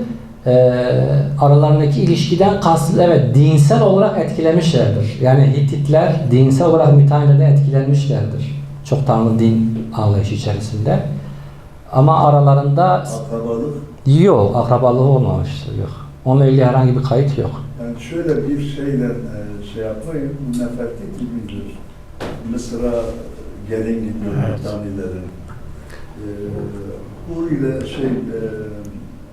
Hititlerin Mitannilerin dayısı olduğunu ve dolayısıyla da o kraliçenin dayısı oldukları şeklinde de şeyler var. Mesela Fatma İzoli bu konuda bayağı araştırma var. Şimdi o Hititlerin gelinin adı Nefertiti, bu bir efsane maalesef. Onu çünkü ben Mitanni mektuplarında okudum. Kadın adı Nefertiti değil, başka bir isimdir. O meşhur heykel de ona ait değil. O başka bir kraliçeye aittir. O Nefertiti heykeli diye bildiğimiz bir tane heykel var ya. O biraz efsane maalesef, öyle söyleyelim. Sağ olun. Buyurun. Olsa Kerem. Konuşmanızda Ardeşer'den söz ettiniz. Sasanilerin Zazali olarak telaffuz ediliyor bazı yerlerde. Yani diyor rastladık kadarıyla. Bir ilişki var mı? Ardeşer bir Kürt. Şimdi Kurucusu bağlamında. Şimdi Ardeşer'e Babekan, Babeki Ardeşer'in dedesinin adı sanırım Sasan. Dedesi. Evet, dedesi. Şimdi bunlar Ardeşer devletini kurarken dönemin hükümdarlarından biri buna bir mektup gönderiyor. O mektup Taberi'nin tarihinde var. Taberi'ydi galiba. Ve o şu cümleyle başlıyor. Ey Kürtlerin çadırına büyümüş Kürt. Sen işte kimden izin alarak kalktın, taş giydin, bu topraklara hükmettin. Sen kim oluyorsun da işte benim topraklarımda hükümdarlık kuruyorsun şeklinde bir mektup var. Bu mektup Taberi tarihinde geçiyor. Şimdi bununla ilgili 2 yorum var. Hatta 3 yorum var. Birincisi, şimdi bu aynı o şeyde Kardeşleri Babakan şeyinde bunlar aslen aile olarak Pers Dara'nın torunlarıdırlar. İskender istilasından sonra, İskender İmparatorluğu yıktıktan sonra bunlar kaçıyorlar.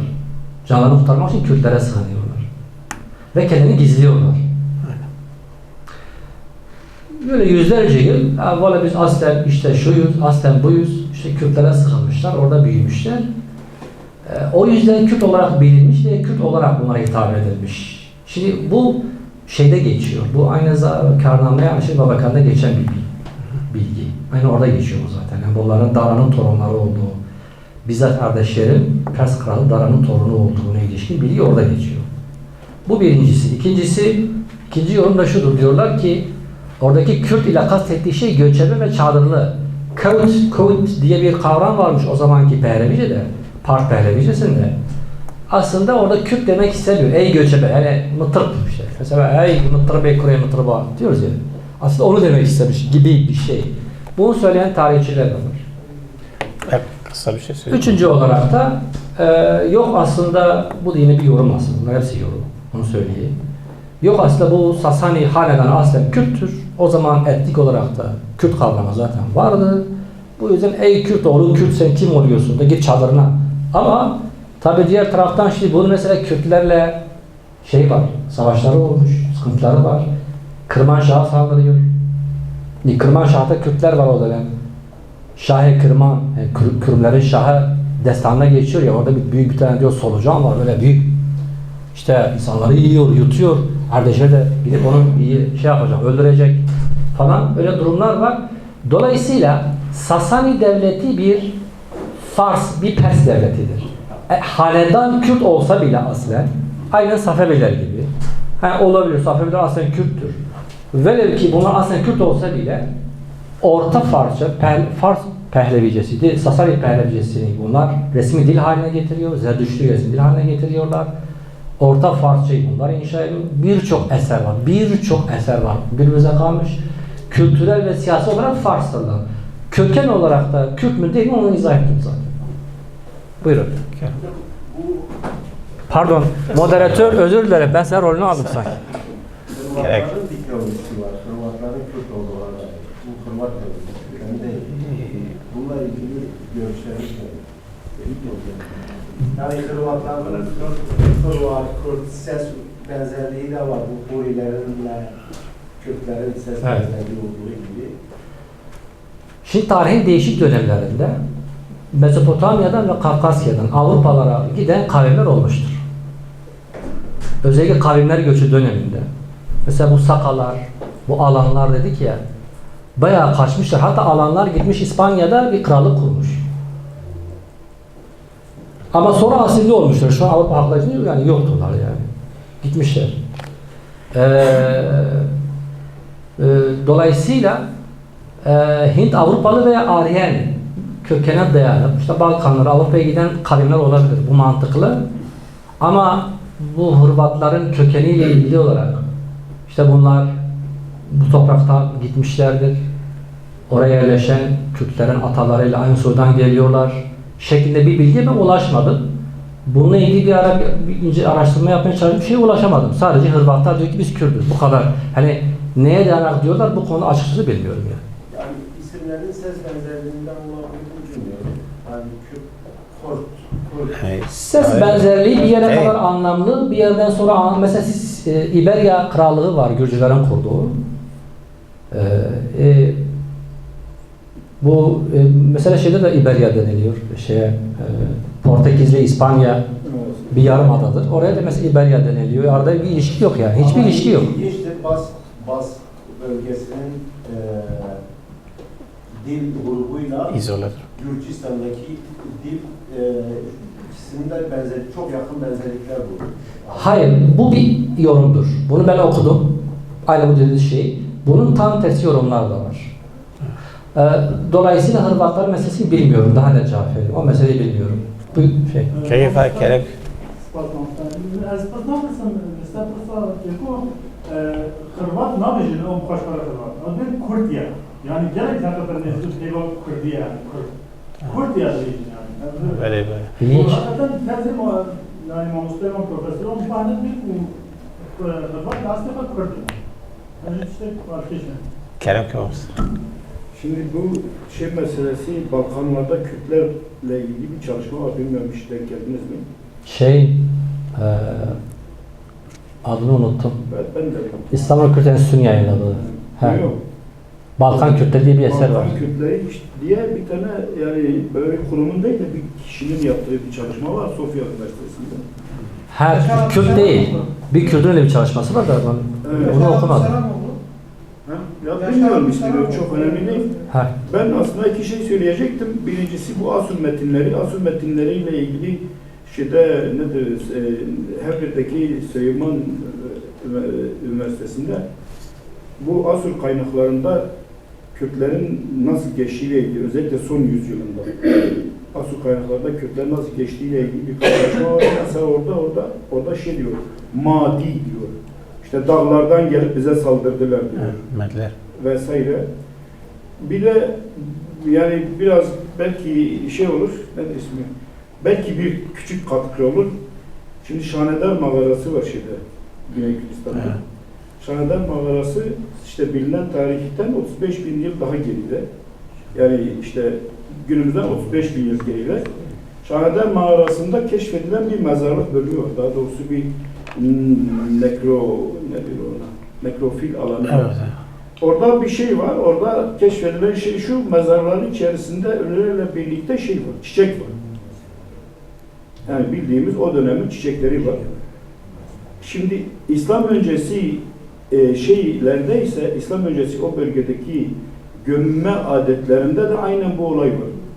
Yani çiçeklerle gömülme olayı var. Yani milattan önce 35 bin yıl önce Şanedar mağarasında görülen şey halen de şeylerde yaşıyor. Özellikle ezdiler yapıyor. Ezdiler yiyeceklerle çiçeklerle hiç izlemişseniz ya da görmüşseniz bilirsiniz. Yani demek istediğim şu, Anladım, 35 bin evet. yıl öncesinden çiçeklerle gömü adeti halen bile o bölgede devam ediyor. Evet. Şimdi bu mai, madi, medi, mari, marki, bunlar hepsi medlere verilen isimler. Bunlar çok var. Bunlar başta bir kavim yani normal aşirdirler, aşirettiler diyelim. Aşiret reisleri var ve Asurlara vergi veriyorlar yıllık. Satraplık diyoruz yani. Kendi iç içine bağımsız ama Asur krallığına bağlı. Hatta ilginç bir not var. Bu medler, mesela Asurlar herkesten normal işte altın, gümüş, para neyse alırken bunlardan at alıyor yıllık. Bunlar vergileri attır. Atı evcilleştiren Aryan halkları. Tarihte bu böyle biliniyor zaten. Bu bir tane İranlı Trump'a seslenmiş ya bir sokak röportajıydı. Ey Trump, atları evcilleştiren halkız. Sense bir eşeksin, seni evcilleştirmeyeceğiz diye. Zaten Sakaların işte Aryan toplulukların tarihte bu kadar gelişimi atı evcilleştirmeleri ve at arabalarının kullanımı tarihte bu şey. Sonra zaten Medler Asurları yıkıyor. Babillerle birleşip İskitler'de de mesela onun Aryan ona da Mitaniler mesela Mitanilerden kalan bir eser var. At yetiştiriciden bahsediliyor mesela böyle. Kukili bilmem diye bir tane adam iyi at nasıl yetiştirilir diye bir şey yazmış. Düşünüyor. Günümüze kadar gelmiş. O kadar önemli bir şey mesela. Yani Aryan toplulukların şey. Sonra bu Medler birleşiyorlar. Diyorlar ki biz bu Asurların cezasını verelim. Asurları onlar tarihten siliyorlar yani. O iyi kötü bilinen bir şey.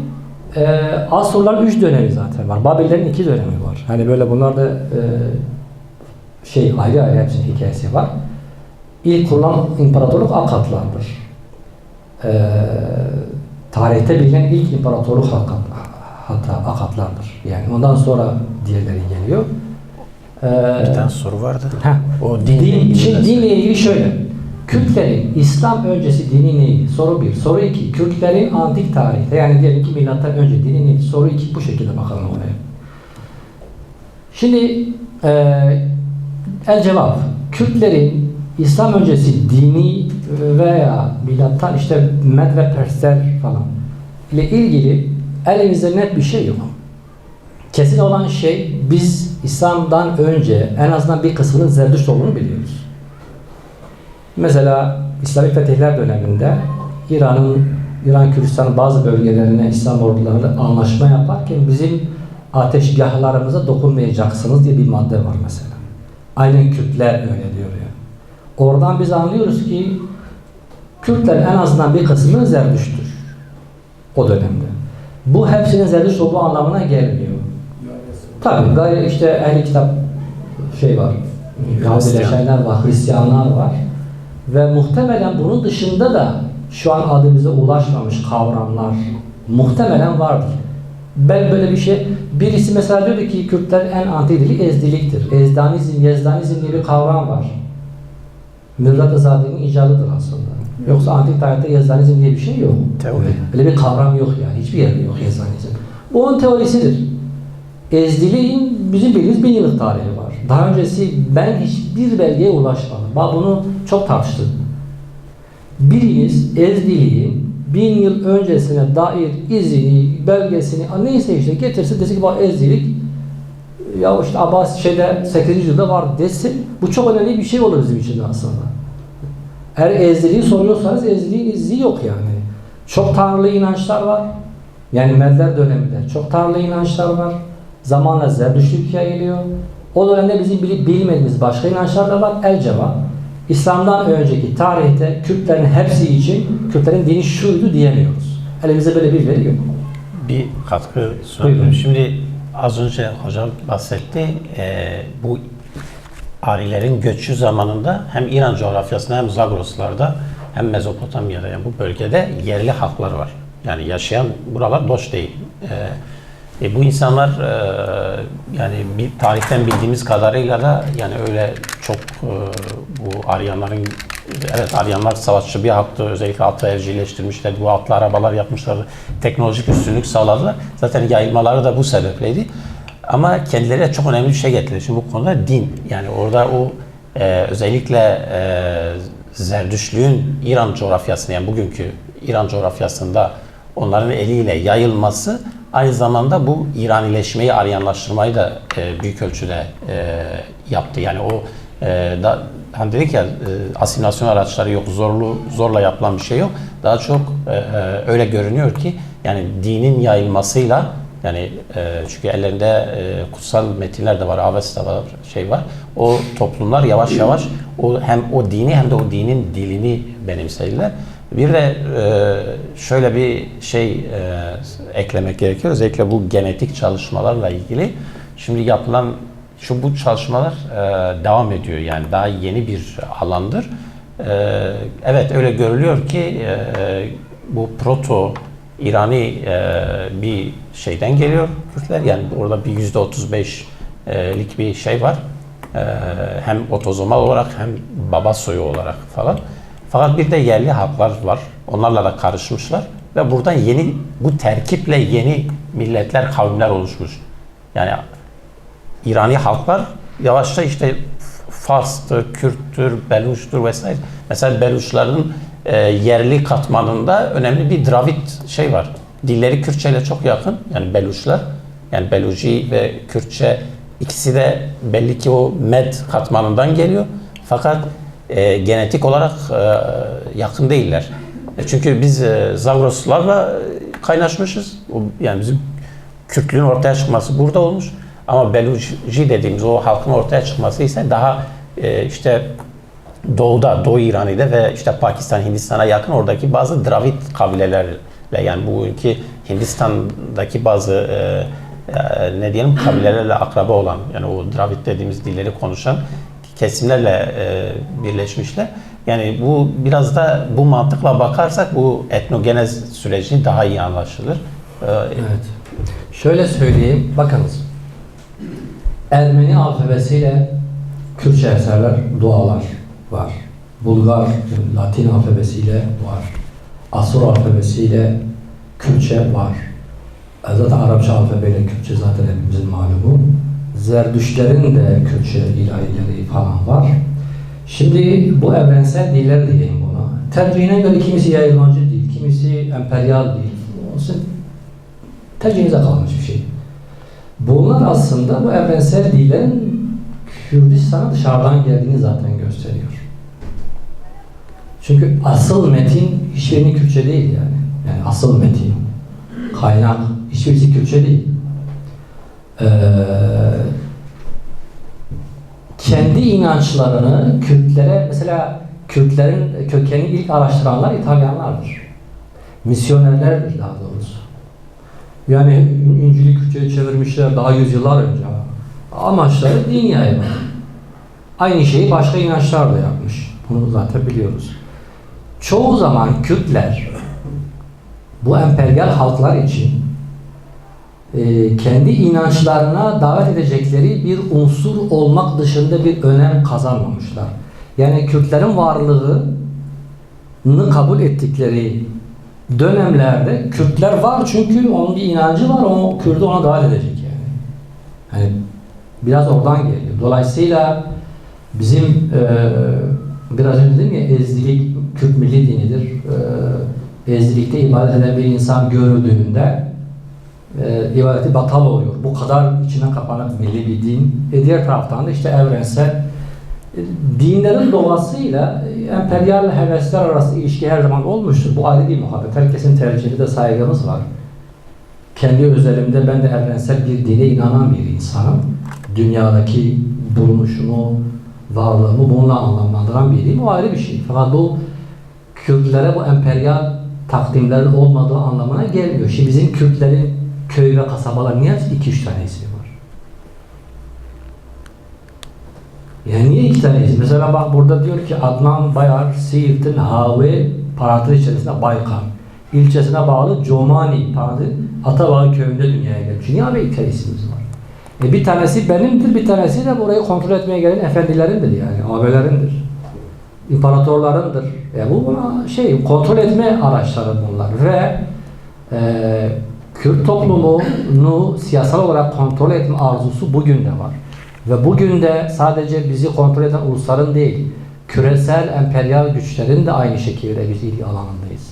100 yıl önce Fransız Sykes ile İngiliz Picot arasında imzalanan ve Rusların da desteklediği bir manada. Sykes-Picot Antlaşması'yla Kürdistan 4'e bölündü. Kürtlere devlet yer vermiyor. Ve bu emperyal güçler, küresel emperyal güçler Orta Doğu'da kurdukları 4 tane devleti Kürtlerin başına bıraktılar ve Kürtleri onların insafına, merhametine terk ettiler. Bu da bir başka emperyal meseledir. Yani emperyal deyince bunları da hesaba katmak.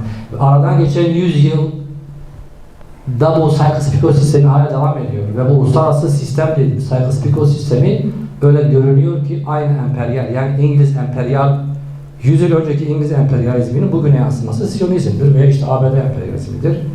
Bugün gördüğümüz kadarıyla işte bir şeyler yine yapmaya çalışıyorlar. Ve dikkat edin, onlar için de biz Kürtler işe yararsak varız. Onların işine yaradığımız kadar varız. Kürtler işe yaradığı zaman herkes tarafından var. İşe yaramadığında hak, özgürlük ve eşitlikte hiçbirisi için yokuz biz. Yani hak, özgürlük, eşitliklerde biz ne Türkler için varız, ne Araplar için varız, ne Farslar, ne Amerikalılar, hiçbiri için, ne İsrail, hiçbiri için yokuz. Ama işe savaşçı, işte gözü kara savaşçılar işte falan söz konusu, hepsi için varız yani. Bugün de aslında o tarihimizden gelen o emperyal hevesler hala devam ediyor. Biz hala tarihten devraldığımız o savunmacı reflekslerle, savunmacı akılla, o kültürle aslında düşünüyoruz. Yani bu ortada emperyal bir halk olmamanın bütün şeyleri, bütün gerekleri bütün iz düşümleri hem dilimizde var, hem dinimizde var, hem kültürümüzde var. Mesela diyor ki niye Kürtlerde böyle büyük mimari eserler gelişmemiş? Çünkü Kürt toprağıyla kurduğu doğal ilişkide daha büyük iktidar, daha işte servet biriktirecek, daha böyle başka topraklara hükmedecek devlet kurmaya ihtiyacı hissetmemiş. Bu ihtiyaç üzerine, yani o bahsettiğim mimari yapılar, eserler falan bir ihtiyaç ürünü olarak ortaya çıkardı. Bu Kürtlerde ihtiyaç olmamış. Kürtler tarihte vardır, tarihte olmuştur, tarihe damga vurmuşlardır. Bu büyük devletler, evet, işte Partlar, Medler, Eyyubiler, bizim bildiğimiz tarihte 3 tane büyük imparatorluğa da kurmuşlardır. Ama son 2000 yılını düşündüğümüzde hem yerelde hem uluslararası ölçekte ta deniz aşırı, okyanus ötesi emperyal kavimlerin bile ilgisini çeken, iştahını kabartan bir toprağımız var maalesef. Ne diyelim? Buyurun hocam. Kerem'le var. Keremke, Mahmut'tan. Fadım kurmancı. Tabii Keremke. Dolayısıyla saat kaç be? Herkes kurmancı fevk diyor. Evvelen Allah'ın başka kısa bir kere saat kaç be? Bamustağına kitabı geleki heja nevisiye كذاك زيدا خرج كبير براسي ساليوتو بيجي شكلوا هنا صحبتي هنا لو ما زلت جروستكم برحتى سمينار دجي ناظرو كوي دجي راستي قالك تشتغل الهشام دما عدنان خوجة داخلتي ليه دوسي خلاص بيجي شكونه كي بو درجي Keremke böyle edemeyebilir he. Gotuna davi bile ama olsa değil mi? Tamam. Son söz sizin. Evet. خالجي نها مدو برسو اشكاني ساساني نه بري اسلامي اف دولة هنا ولاد كردان و تش دفي ديروك ده تشتا هري مهم اوكو عردنيغاريا وان دولتان عردنيغاريا كردايا يعني نشتجهن عردنيغاريا وان دولتان كرد هاي تختن وان لكردستان ايراني yani bir nek roja avay İran'ı jerat bejin, kuzey batı İran, paytaxtan Medaji, a Persaji, a Eşkaniyanji, a Sasaniyanji, Kurdistan'a İran'ı. Ev nokta gelek ki muhtemelen. Parsek. Çava xelki bir velatı Kurdin, lebele ev devlet ne devleti Kurdan'dır. Bilal Hoca. Bəli. Kurmancı baş verdi ki. Bəli. Yani şu mantıkla cidden murabbe fikri ev devlet Kurd. Hanedanın van devletan Kurd. Yani değil delil melil aşı şu mantıkla ev usay. Zamanı van deman benerin. Zamanı van Kurdiya İro'ya. Yani zamanı Persan Kurdiya İro'ya. Yani çava Kurdiya İro'ya. Kurdiya İro devam avıya. Ev Kurdiya kevne. Amusta anlancı kalaveydi. Ev Kurdiya kevne. Bir vakti زمان مدان و دقوتن آری نه پهله بشترا قوتن پهله جعینی معنی پهله یعنی ولات مدان پهلوی یعنی زمان مدان یعنی بدلیل افشتانه Eri. خبات خود Sabit bildi. ایجا او خریطه کو الودره و نشانده او خریطه کو اوروپی آماده کریه tabi الودره هناك هيش مرف بيت هبلهر دبي اساسا parta juda ki medan juda ki persan juda ki lebele ev her se malat ev her se devlet ne se devletin ku hem katın yani hem vaktin hem çaxın lebele ardın juda hatın ağabakir ne usay peşi medin paşe partın paşe sasanine برایزه اساسا حمو یک قوم حمو مدن حمو کرد yani vejiyen bir avayı tefekkür. Xalek ediye fazla meseleye Bavariya Kurda beri İslamiyeti beguman Kurt dini her ikevin zercali dini semavi ve dineki semavi zerdüştiye. Çünkü zerdüşti dineki semaviye yani Avesta kitebeke piroza yani jali İslamiyete veci ve kitebeke piroz de naskirin aynı ve İncil ve Tevrat'ı. Hatta kitaba yekem a semavi kitaba Avesta'ya. Disa ezver haritaya ve nakşeye az birbirinin naha Avrupa bejin ari işte jdevereke dur hatin ام بجن کردستان ایران وصاد فکره وصاد شراکت کرد لما بلد آریا آن خریطه لخویا کرد دوری ام بجن نیز افغانستان و پاکستان نشان داره حال اول کو عدنان خوشی گفت پرس مد و خود بجن ام آرینه yani bir de Rojava'ya medya, Persiya Rojava'ya Zerdüşt peygamber jüvedeye, jmedyaya hemu delil ve nişan dedi. Zerdüşt peygamber veji valatimin Aryana Vaça'ya yani Eyriyana Vaça yani vakit zazaki Vaça boğdun yani ev der medyaya ana medyaya bulgar khuyat ki valati Zerdüşt peygamberiye ev der Arya'ya Arya ne Rojlat Rojhelat nasin avlusu, jiboku medan nekhin Kurd, jiboku avestay nekhin Kurdi, jiboku Zerdüşt peygamber nekhin Kurd, dibêjin Arya cihekî dûr e, welatê Zerdüşt e, ew jî cihekî dûr e. Çira ew jî ne Kurd in dibêjin? Çima çünkü Rojavayê Îranê Kurd e. Eger bibêjin Arya Rojavayê Îranê mecburen avesta jî dibe Kurdî, Zerdüşt peygamber dibe Kurd. Yani gerek halin ufak detay hene, ben gerek dibe Bulturjil servise ve azide direjmek. Böyle malata ava Medu Pers, Medle ve Persler tek kavimdi. Dilleri Ariydi. Sonra Partlar döneminde ve Sasan Med Part silsilesi Med Part Pehlevicesi, bugünkü Kürt dillerinin ataları, işte Med, Pers, Sasani silsilesi de Farslığın, bugünkü Farslığın geldiği silsile. Bu iki silsile hocamızın dediği tarihte birdi. Zaten dedim bunlar aynı kavim idi. Bunların ayrılma hikayesi bence Partların sonu Sasani'nin başı gibi başlıyor. Benim şahsi kanaatim bu yönde. Dilde özellikle modern Farsçanın çok fazla Arapçanın etkisine girmesinde muhtemelen etkisi vardır. Yoksa zaten biz dedik yani Antik Kürtçe Aridir ismi, daha sonra Pehlet. Muhtemelen bizim bilmediğimiz başka da isimleri vardı. Onu söyleyelim. Bunlar bize gelen doneler. Buyurun. Yarası yani belki öldürücü ama aslında bir noktayı öldürücü. Ana Pehle Velat-ı Medya'yı keve. Yani Pehle ana dvekul ve hariteye Medya, Persya, Partya, Evandara hemmi medyana ha. Medya u Pehle ha. Evandara hemmi eri. Eri. Ev temşi Pehle.